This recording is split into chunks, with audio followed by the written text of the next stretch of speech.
Let's get started. We're a little running a tad late. So our second talk of the day, we're very lucky to have Greg Galloway from the University of Miami, who will be telling us about initial data rigidity and applications. Very much looking forward to this. Please, Greg. Thanks, Martin. Thanks very much to the organizers for the invitation and for organizing this excellent meeting. Yeah, initial data rigidity and applications. So in this talk, I want to present the result from a paper of mine with Michael Eichmair and Abraão Mendes concerning rigidity results for initial data sets and look at some consequences. And the result I'm going to present was initially motivated by the space-time positive mass theorem and specifically by approach taken by Locamp, and I'll be saying more about that later in the talk. And in a note with Piotr, we showed how to use this initial data rigidity result together with arguments from his hyperbolic positive mass theorem with Chruściel and Delay to obtain a hyperbolic positive mass theorem with boundary, and I'll be talking about that as well. So our results involve aspects of marginally outer trap surfaces, and so we'll need to review some aspects of marginally outer trap surfaces, and we begin with some basic definitions. So we have an initial data set, MGK. Excuse me. In the usual manner, we define the local energy density mu and local momentum density J. And we say that our initial data set satisfies the dominant energy condition if mu is greater than or equal to length J. In the case that K is equal to epsilon G, where epsilon is 0 or plus or minus 1, the dominant energy condition becomes the scalar curvature inequality, which is used in various applications, and in particular in the so-called time symmetric case, when K equals 0, epsilon equals 0, this is just non-negative scalar curvature. Start talking about marginally outer trap surfaces. We have an initial data set, and just for my convenience in making definitions, we can assume without loss of generality that our initial data set is embedded in a space-time M bar G bar, which means M is a space-like hypersurface with induced metric G and second fundamental form K. However, all the essential quantities are really initial data quantities. So we let sigma be a closed two-sided hypersurface in M. So it supports a smooth unit normal field nu within M. And by convention, we refer to nu as, say, outward pointing. And then sigma supports two normal null vector fields in L plus and L minus. L plus is U plus nu, that's a future directed outward null normal. L minus is mu minus nu, or future directed inward null normal, where U here is the future directed unit normal to M. Then associated to L plus and L minus are the so-called null second fundamental forms, chi plus and chi minus, and they measure how L plus and L minus vary along sigma. Then tracing these null second fundamental forms, we obtain the null expansion scalars theta plus and theta minus, and theta plus minus actually is giving the divergence along sigma of these null vector fields L plus and L minus. So eta plus is measuring the divergence of outgoing light rays from sigma. In terms of the initial data, theta plus minus is equal to this partial trace of K along sigma plus or minus H, where H is the mean curvature of sigma within M. If both theta plus and theta minus are negative, we say sigma is a trap surface. This, of course, is the famous condition introduced by Penrose. If we focus on the outward null normal, if theta plus is strictly negative, we say sigma is outer trapped. And if theta plus vanishes identically along sigma, we say sigma is a marginally outer trap surface, or MOTS for short. In the time symmetric case, we see that theta plus equals the mean curvature. So in the time symmetric case, MOTS is really just a minimal surface. And in that sense, MOTS are space-time generalizations of minimal surfaces of Riemannian geometry. MOTS admit a very important notion of stability due to Anderson, Mars, and Simone. I'm just going to very briefly describe that. So let sigma be a MOTS in an initial data set with outer normal nu. linearization of the null expansion in the direction phi nu. Phi is a smooth function on sigma, gives rise to the Mott stability operator L sub sigma. This is a second order linear elliptic operator. And in general, it's not self-adjoint due to certain terms involving K. Nevertheless, it admits a real principal eigenvalue lambda 1. And we say that the Mott sigma is stable provided lambda 1 is non-negative, or equivalently, there exists positive function P such that L sigma phi is greater than or equal to 0. There is a simple criterion for Motts to be stable. Suppose sigma is a Motts, which separates M. So we have an inside and an outside, and we say that sigma is weakly outermost provided there are no outer trap surfaces outside of and homologous to sigma. And it's a simple fact that weakly outermost Motts is stable. If it's not stable, you could perturb it to an outer trap surface. So I want to review some results on local Motts rigidity, starting with infinitesimal rigidity. With Rick Shane, we obtained the following result, which is relevant to the topology of black holes in higher dimensions. Let MGK be an initial data set satisfying the dominant energy condition. If sigma is a stable Motts that does not admit a metric of positive scalar curvature, then various quantities must vanish. In fact, the full second fundamental form of sigma must vanish. Sigma must be Ricci flat, and mu and j must satisfy this equation, mu plus j nu equals 0 along sigma. Of course, Rick and I did not present our result this way. We presented it as, apart from exceptional circumstances, sigma must admit a metric of positive scalar curvature, which leads to certain restrictions on the topology of sigma. Just a brief comment on the proof. If sigma, we show that if sigma is a stable Motts, then it obeys a Mott stability inequality. This inequality here, integral inequality, where psi is a smooth function on sigma. So this inequality is remarkably similar to the stability inequality for minimal surfaces, and in fact reduces to such in the time symmetric case. I was sort of interested in addressing those borderline cases, and when one assumes that the Mott sigma is weakly outermost, which applies to certain black hole scenarios, if we assume sigma is weakly outermost, this leads to a local rigidity result, which I'm stating here. So let MGK be an initial data set satisfying the DEC, and suppose sigma is weakly outermost in M and does not admit a metric of positive scalar curvature. Then there exists an outer neighborhood of sigma, 0 delta cross sigma, foliated by Motts. That is, each leaf here is sigma t is a Motts, and in fact has these following properties. The full null second fundamental form vanishes. Each sigma t is Ricci flat, and we have mu plus j nu equals 0 along each sigma t. This in fact implies that, together with the dominant energy condition, that mu must equal length j. And the proof uses the infinitesimal rigidity result in essential ways. In particular, these leaves are all stable, and so they have these rigidity properties.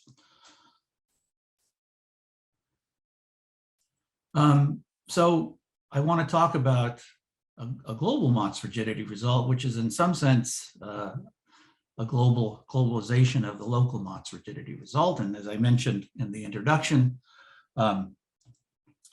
this was initially motivated by the space-time positive mass theorem.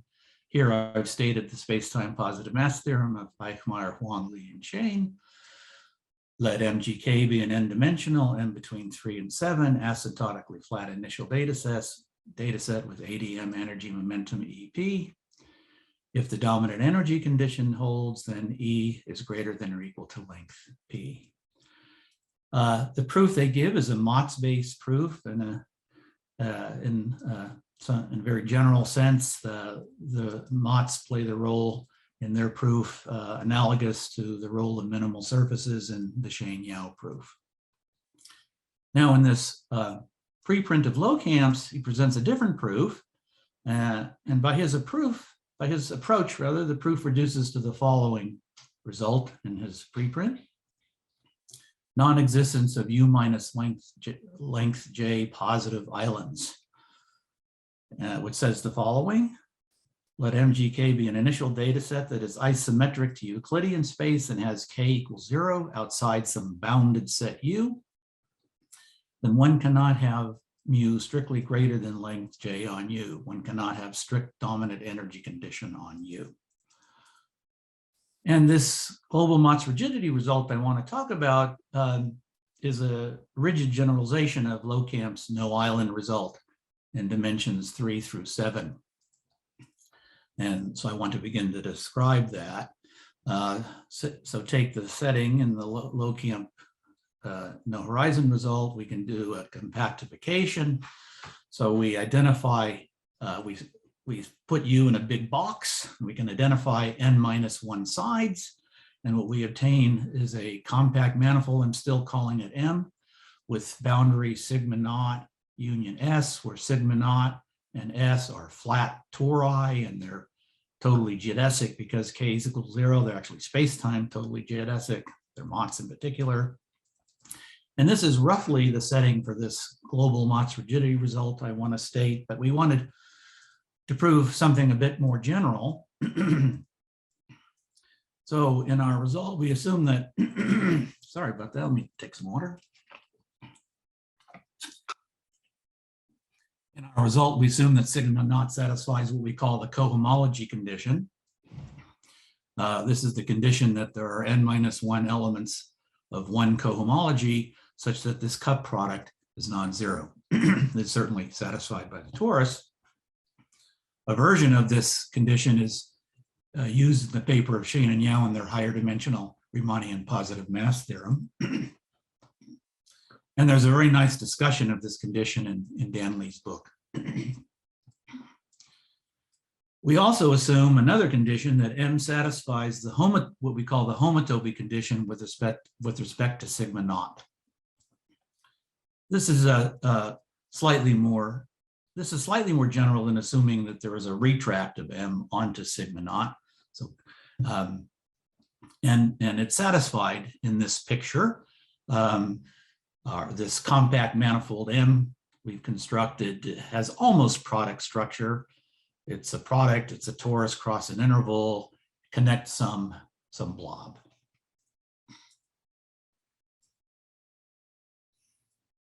So here's now the statement of a global Motz rigidity result.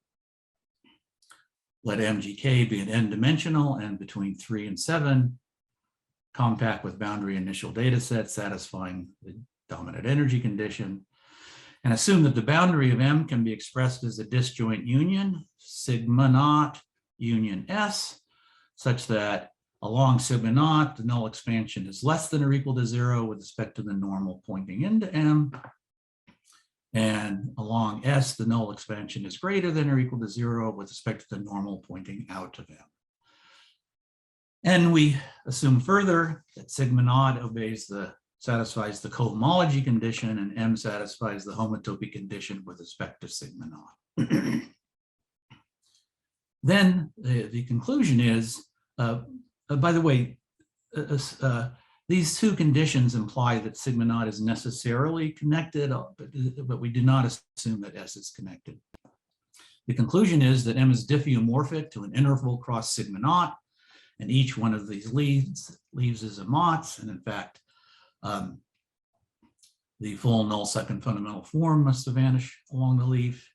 Each sigma t must be a flat torus, and we have mu equals length j on M.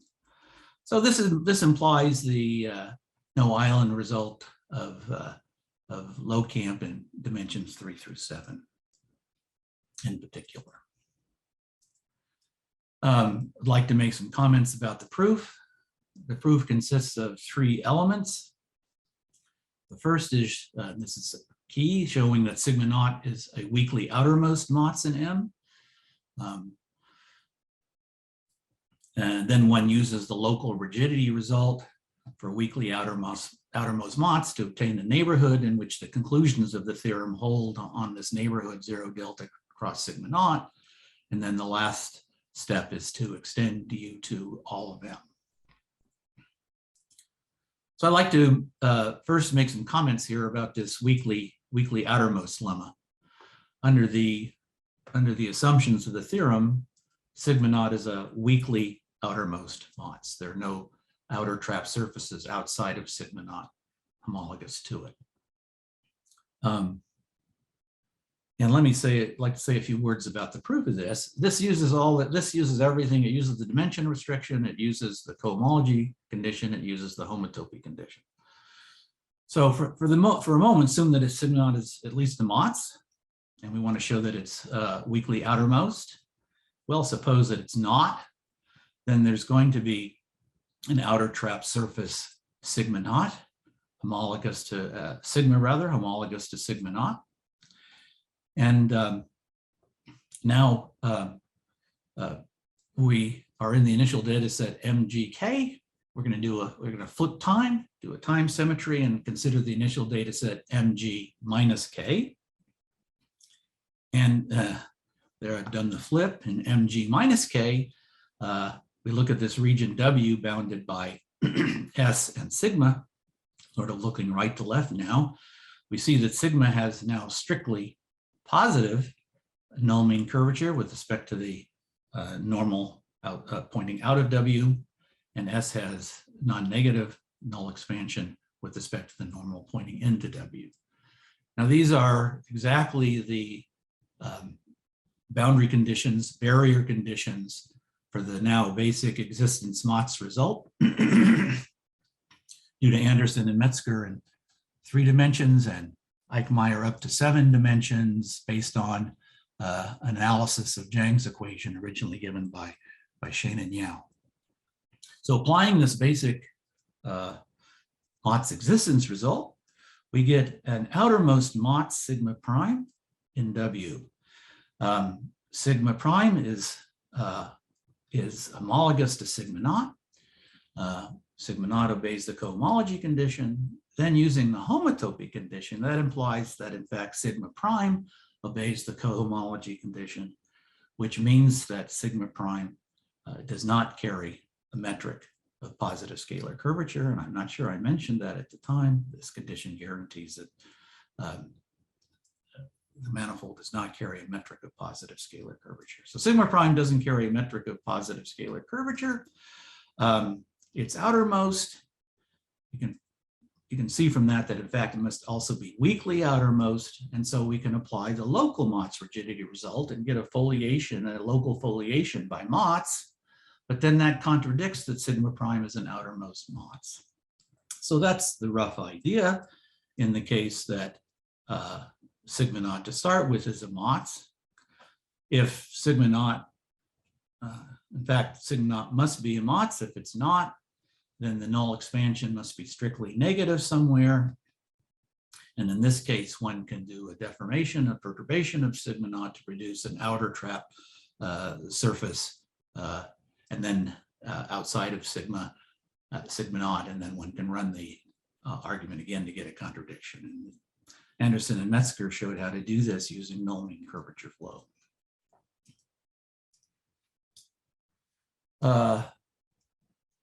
Okay, and so now just a final comment on this theorem, this global MOTS rigidity result. Here I've just stated the theorem again. This weakly outermost lemma together with the local rigidity result implies that there's this neighborhood 0 delta across sigma naught, which satisfies these conditions A, B, and C. The local rigidity result tells us that sigma t, the leaf sigma t, is Ricci flat, but together with the cohomology condition, this implies via a classical result of Bachner that this must be a flat torus. So we now have this local rigidity, and we need to extend to all of M. So we want to show, so the next step was to show that as t approaches delta, sigma t converges to a smooth MOTS sigma delta. Here we're critically using the fact that the null second fundamental forms along each sigma t vanishes. That null second fundamental form can be expressed in terms of K and the null second fundamental forms of the sigma t's within M. So the vanishing of these null second fundamental forms gives you complete control, uniform control on the second fundamental form of the sigma t's within M. Using that, there are convergence or compactness results that tell us that sigma t will converge to a Motz sigma delta. There's a possibility that the limit will touch itself to the inside, but there's a nice argument, surgery result argument of Anderson and Metzger shows that can't happen, and the limit sigma delta is a smooth embedded Motz. And then one does a continuation argument. And so one continues, sigma delta has to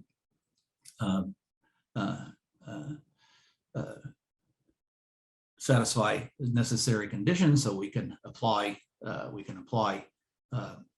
our local splitting result, local Motz rigidity result again, and we continue until we reach a Motz sigma L that touches S, and by the maximum principle for Motz, in fact, sigma L must equal S.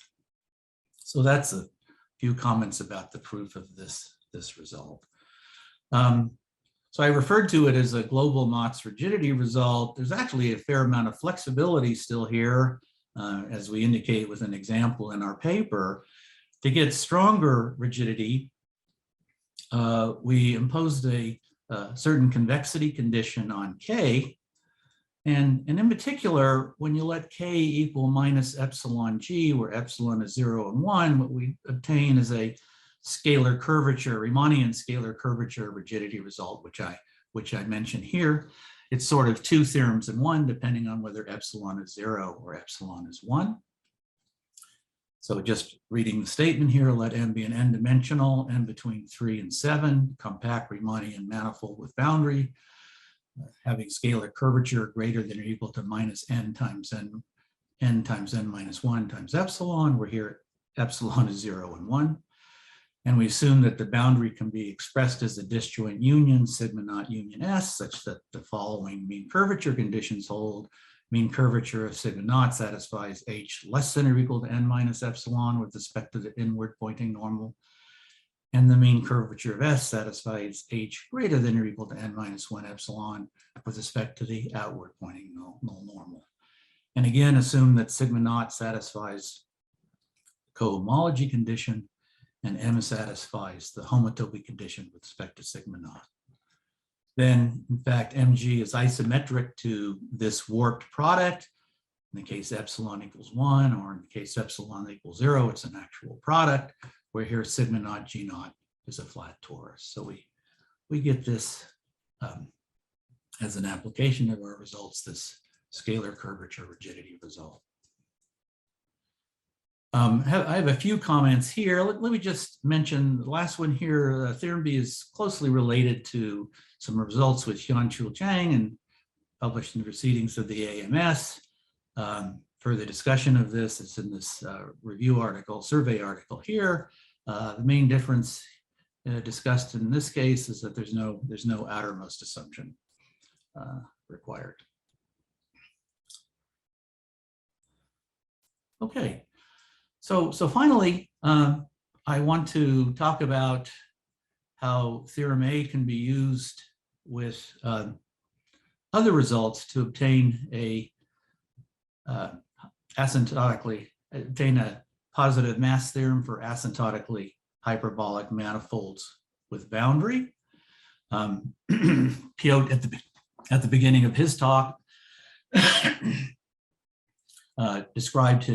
briefly described his asymptotically hyperbolic positive mass theorem without boundary obtained with Erwan Delay. I want to briefly review the statement here. And so, again, very roughly, but Piotr was more precise in his talk, let NH be an asymptotically hyperbolic manifold, and by this we mean roughly that NH admits a conformal compactification with spherical conformal boundary such that the metric H approaches the a hyperbolic metric at a suitable rate on the conformally compactified end. Then under appropriate decay conditions, NH admits an invariant. I call it here the mass vector. Piotr called it energy momentum vector. He had a P mu, I have an M mu here. The components of this, of which may be expressed as discussed in Piotr's talk, involving certain integrals involving certain static potentials in hyperbolic space. So here's a brief statement of the theorem. Let NH be an asymptotically hyperbolic manifold of dimension n, and assume that the scalar curvature satisfies this inequality greater than or equal to minus n times n minus 1. Then the mass vector m is necessarily future causal or vanishes. It's a very general result. There's no spin assumption, no mass aspect assumption. And as Piotr mentioned in his talk, the conclusion can be strengthened by the paper by Huang Zhang and Martin addressing the equality case. In fact, M can't be future null. And if it vanishes, n must be isometric to hyperbolic space. So M must be either future time-like or isometric to hyperbolic space. Interestingly, Chruściel and Delay's proof reduces to an application of the space-time positive mass theorem, including the equality case established by Lon and Dan Lee. There's a comment here about dimensions, which Piotr also mentioned in his talk. In a note with Piotr, we showed how arguments from his positive mass theorem paper with R1 together with theorem A could be used to obtain a hyperbolic positive mass theorem with boundary. And so I'd now like to talk a little bit about that. So here's the statement. Let NH be a n-dimensional, m between 3 and 7, asymptotically hyperbolic manifold with boundary, compact boundary. Assume that the scalar curvature is greater than or equal to minus n times n minus 1, and that the boundary has mean curvature less than or equal to n minus 1 with respect to the normal pointing n to m. Then the mass vector m is future causal or vanishes. At the end, I'll have a comment about the equality case. But let me mention here that the assumption h less than or equal to n minus 1 is sharp, as is illustrated by certain examples, in particular this Birmingham-Kotler metric. Also mentioned in Piotr's talk, the theorem is known to hold in the spin case with the same mean curvature condition in all dimensions n greater than or equal to 3. It's worked with him with Herzlich.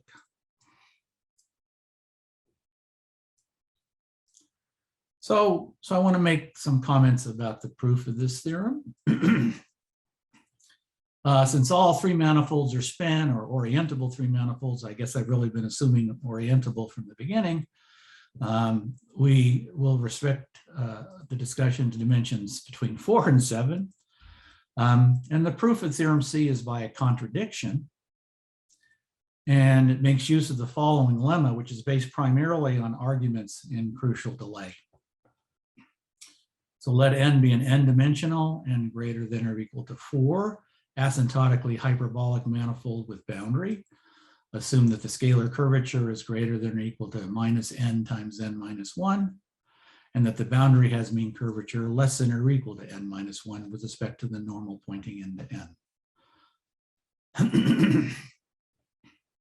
Then, if this is the contradiction, if the mass vector m is assumed to be space-like or past causal, one can produce an asymptotically hyperbolic manifold mg with boundary, which we're calling S naught, such that mg satisfies the same scalar and boundary mean curvature conditions, and there exists a bounded open set U containing S naught, such that outside U the metric is exactly hyperbolic.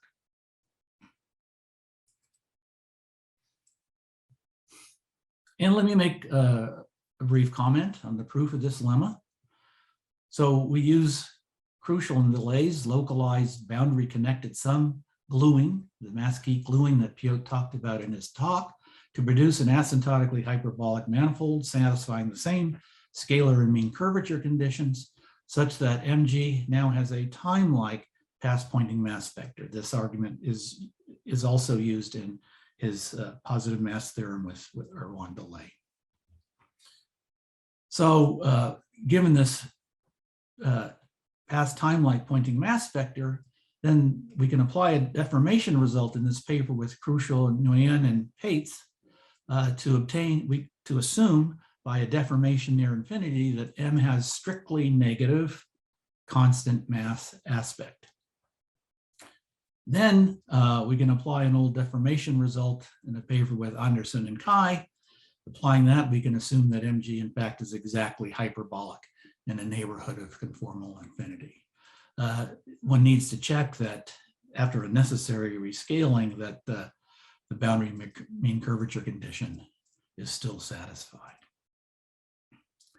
So again, we're proceeding by contradiction. We then apply this lemma to attain this manifold mg, which is exactly hyperbolic outside a compact set. And we show that this manifold, the existence of this manifold mg is incompatible with theorem A, our global Motz rigidity result.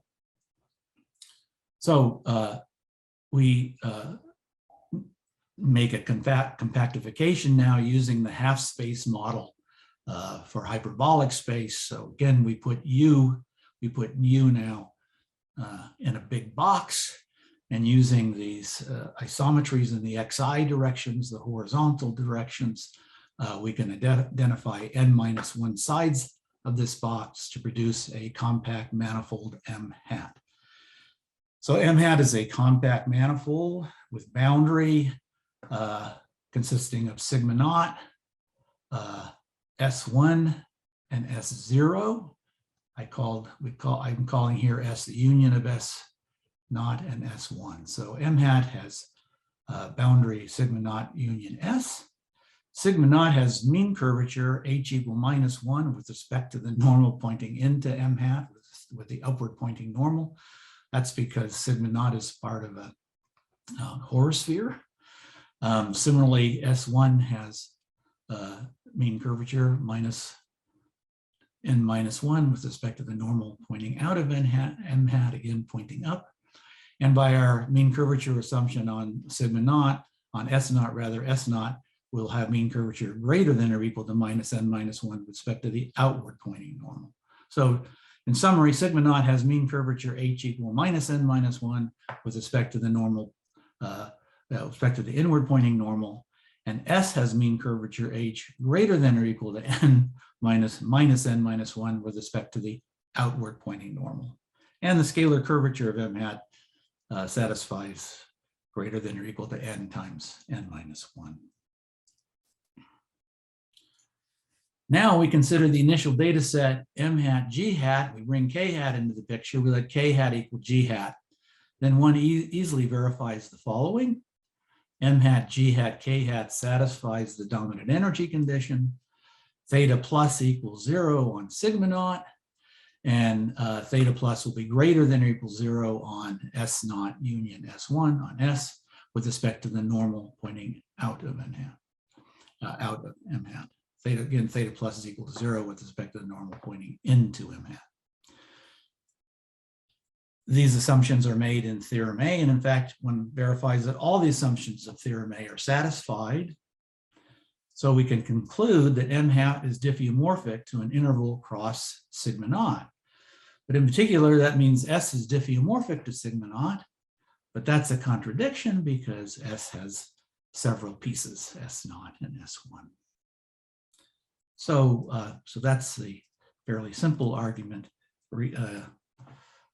producing the contradiction, which gives us this hyperbolic positive mass theorem in a sense with respect to in the presence of a boundary.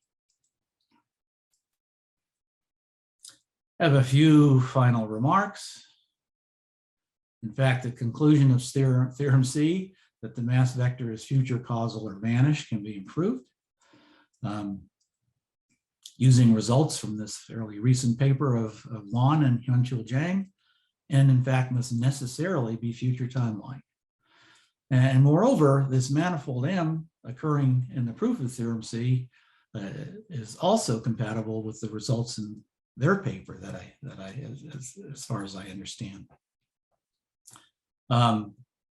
Theorems A and C can be used to improve aspects of the asymptotically locally hyperbolic positive mass theorem's results obtained in this paper with Chruściel, Nguyen, and Pates.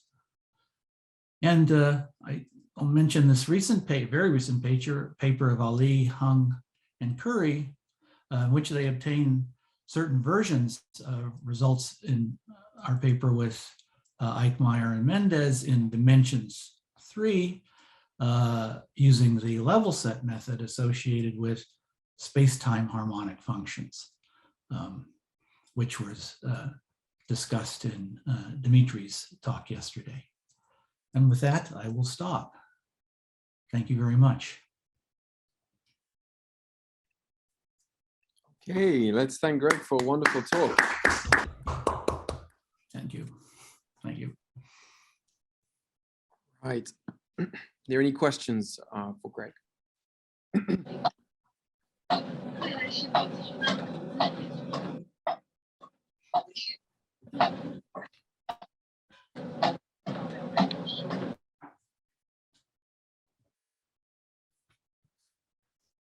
I guess it's kind of unusual for the host to ask questions. Okay, no, Lan, there we go. Yeah, please. Wow, wow, did I go that fast? Great. Thank you, Greg. Yeah. It's a beautiful talk.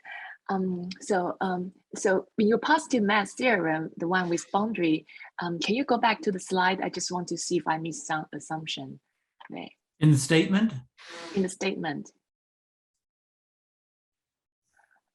Right. So when you apply this global mass rigidity with Eichmair and Mendes, you need to assume some like a topological condition, right? The cohomology and for the homotopic condition.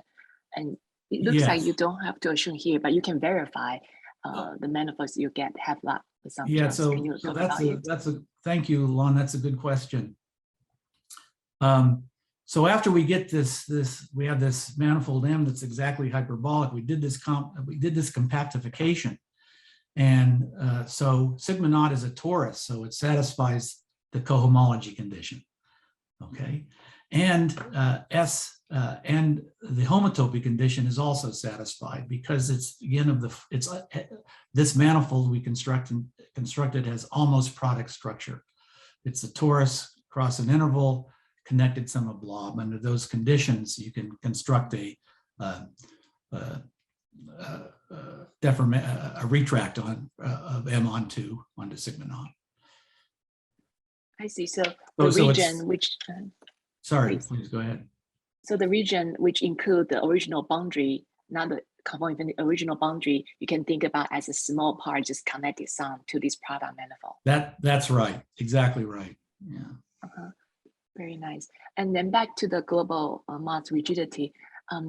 So we know, like in many cases, we'll apply the manifold will satisfy those conditions, right? But if you in the global mass rigidity, if you drop that condition, either the cohomology or the homotopic condition, do you have a counterexample?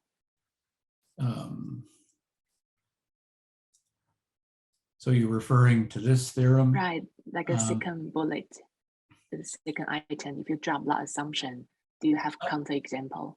I want to say yes. Yes, there are counterexamples. I don't have them on the tip of my fingers, okay. though. Okay, yeah, okay. but it's because quite yeah. Right. So here you don't assume anything on the boundary originally, right? Like a sigma 0 and S, you don't assume anything about the topology. You're talking about in this statement of the theorem? In the statement, right? But the conclusion will actually imply the boundary has to be a torus. It has to be a slice of the torus. That's true, but sigma naught satisfies the cohomology condition, Right. which is a strong topological condition, which in particular, sigma naught cannot carry a metric of positive scalar curvature. I see. So there are, I'm sure there are cases, there are situations, certain black hole spacetimes, Kotler metrics where it's sigma naught. Sigma naught is a sphere, and you're not going to get flat tori, for example. Yeah, and so with a spherical Kotler, I don't think you get that would probably be a contradiction. Okay, thank you. Thank you. I guess I had a couple of quick questions. First question is, could you just remind us what the homotopic condition with respect to sigma 0 is? Yeah, so there exists a continuous map from M onto sigma naught, such that when you restrict that map to sigma naught, it's homotopic to the identity on sigma naught. Okay. The definition of a retract would simply be that the restriction to sigma naught is the identity. Okay. So it's just a slightly more general condition than the existence of a retract, continuous map onto sigma naught, which on sigma naught is the identity. Okay. Thanks. The second question was, as you said, this global Motz rigidity result is it kind of you could say is like a sharpening in a way of low camps, no islands results. Right, right. It's like studying the rigidity case in low camps, no islands. It is studying yes, it is exactly how we viewed it, as a rigid version in dimensions 3 through 7 of low camps, no island result. Yeah. So, right. So, so Ryan and Yao and I proved a non-compact version of low camps, no island results. I'm aware of that. Thank you. And so I was asking if you think there is a non-compact version of your theorem. That was my question. A rigid version. So right. I think in your work that you attempt to follow low camps arguing by producing, by making conformal transformations and creating more strict inequality in the dominant energy condition. Is that roughly how it works? Yeah. Yeah. So that's a very good question. I haven't thought about that. Whether perhaps in your situation there's a rigid version there.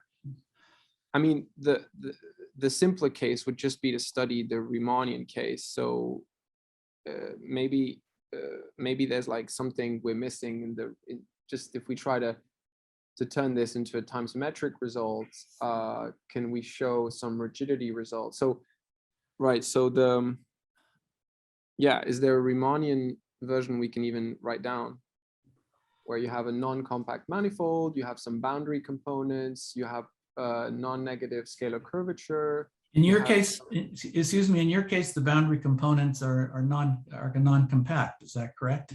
No, so in our case, it's just you're allowing these sort of ends. You're allowing these ends. That's right. That's right. But you still have compact boundary. Yeah. So the actual theorem is say you have a torus, and the torus is connect sum with some arbitrary manifold, and the torus is basically flat everywhere apart from in an open set where you've got two tori that are bounding this open set, and then in this region it has DC, and that's where the connect sum is happening to this non-compact factor. So if I'm thinking of your theorem, I'm thinking of, say, another boundary component that's cutting off the arbitrary manifold that I've connect sum to, right? And then and so now I want to allow, rather than having a boundary component that cuts this off, I want to allow that to be non-compact, and then I want to prove a kind of rigidity statement that says something in the spirit of what you have. But I'm just wondering that even in the Riemannian case, do we even know something like this? Maybe we do, but I'm not familiar.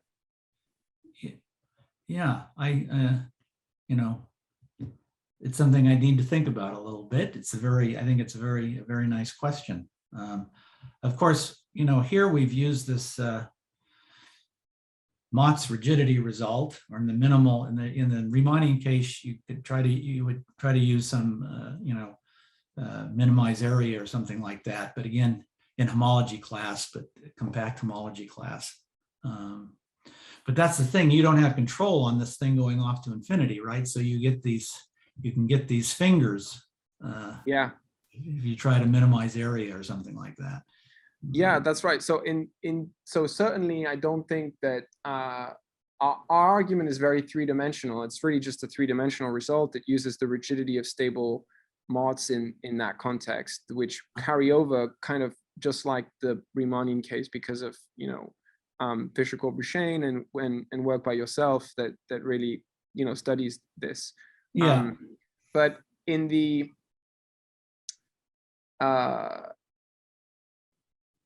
non-compact setting in higher dimensions, you'd have to use a different arguments. And yeah.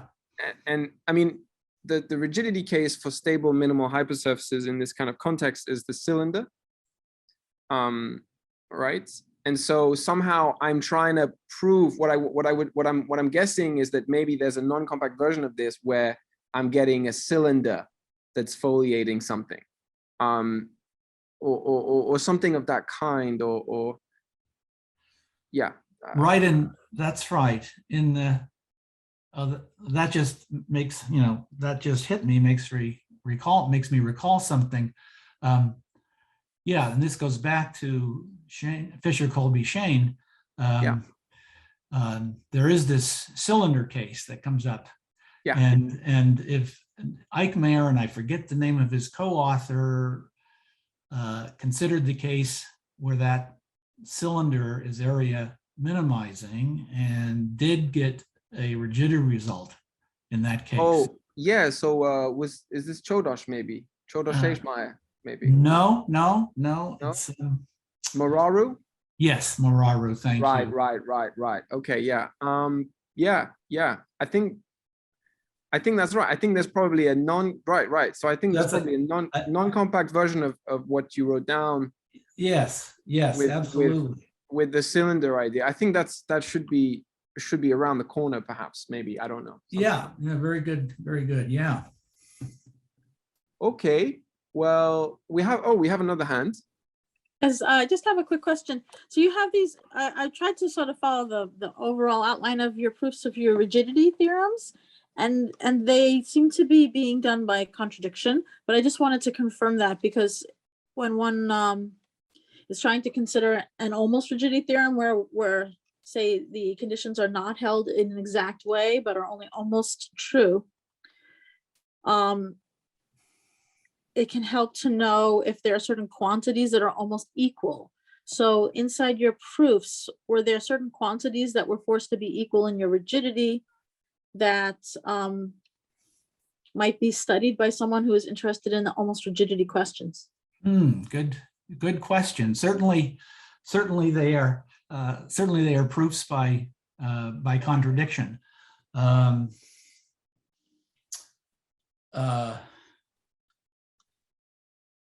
So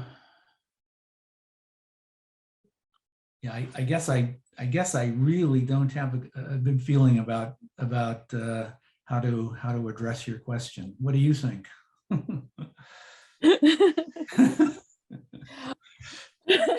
No. I think that there's something hidden somewhere usually, but when it's by contradiction, often it's very hard to find anything. So yeah. I just wanted to confirm that they were by contradiction. You did present it, and it seemed that was the way it was going. But I wasn't sure if you were simplifying it for the presentation. No, they were absolutely proofs by contradiction. They are. Okay, thank you. I mean, especially this outer. So a key element is establishing from the assumptions of the theorem that this weakly outermost condition holds. If you drop that condition and just assume that it's weakly outermost, then you don't need the dimension condition. Then I think it doesn't. Then it probably does not become. It does not become a proof by contradiction. It becomes direct, actually. Ah, okay, okay. If you simply assume outermost, the weakly outermost condition. Right. We prove the weakly outermost condition from our assumptions. That was a proof by contradiction. But if you simply assume weakly outermost, then it's not by contradiction. Interesting. Okay, thank you. Thanks. Is that you, Christina? Could I tell? Yeah, it's from your me. voice? Oh, you can tell from the question, right? Yeah. I recognize your voice and your laugh. Okay, very good. And the topic, I suppose.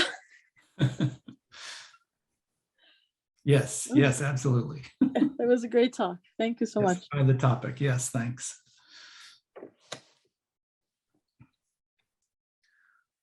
All right, well, there are no more questions. Let's thank Greg again for a beautiful talk. Thank you.